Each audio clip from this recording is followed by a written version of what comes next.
I have teamed up with Kent Building Supplies to show you the ceiling of your dreams. Well, the ceiling of my dreams anyway. I love beams, and nothing is better or gives a room more character than some faux beams. Before you get started, hop up into your attic and check which way the joists are running. Build your beams parallel to the joists. The reason for this is that the drywall strapping is going to be going the opposite way of the joists, and that's going to give you something to screw into every 16 inches. Just took the width of my ceiling and divided it into 4 because essentially I thought 4 beams would look nice. There's no real reason for that. So in my case, it was 44 inches in between each beam because my beams are 8 inches wide. Also, you're looking at a ceiling where the stucco is midway removed. I do have it finished now. You'll see it at the end of the video, but I've also attached my video right here in the top corner, and you can see how to get your stucco down and fully transform your ceiling. Determined the width and distance of the beams, you need to mark them out. Use the longest straight edge you have. It's going to make life a lot easier. I'm going to show you a lot of things that are going to make life a lot easier when you put up faux beams. So you're going to need to cut your wood down 1.5 inches smaller than the width you want your beam to be. So mine were 8 inches and I needed to cut the structural wood to be 6.5 inches.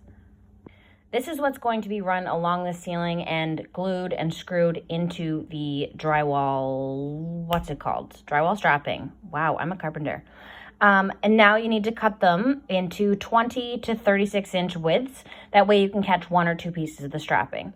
You are able to run it the full width of your ceiling and catch every piece of strapping, but I like to do it a little bit budget friendly, and I didn't want to do that because my beams are 28 feet long. So I decided to cut it up into smaller sections, and when it's glued and screwed into the strapping, it's going to be plenty strong enough to hold your faux beam. When they're all up, then you're going to rip your pine to the thickness that you want your beams, sort of like how far they're going to come down. I chose 2 inches. I wanted them to be sleek and modern, and my ceiling is only 8 feet high. I didn't want them chunky, unlike your girl after quarantine, but like that's a whole other story. Glue the sides of the wood that's mounted to the ceiling and then put your 2-inch pieces up and screw them in. I tried to use as little screws as possible so I didn't have too many holes to fill, and then I just pin nailed the rest. But don't worry, because when the PL Premium dries, it's going to be durable enough to hold it all. Repeat this on both sides of the wood until you will have little wannabe beams, and it's going to start to take shape and you'll see exactly where your beams are going. Okay, this part sucks alone, but I wasn't waiting for help. So rip your pine down to the width of your beams and then peel the bottom of the pieces you just put up. That way you can attach it to that. Try to get the longest length you can. If you have 2 people, then you'll be able to put a really long piece up and you're going to have less seams. That way it's a little bit cleaner.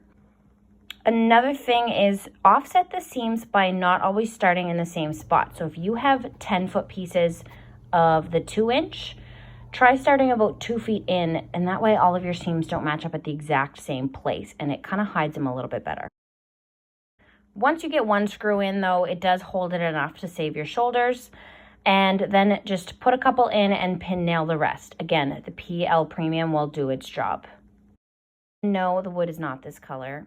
I put my first beam up with no stain. That was a huge mistake. Staining above your head is something I never want to do again. So stain the pieces before you put them up. You are going to thank me for that tip.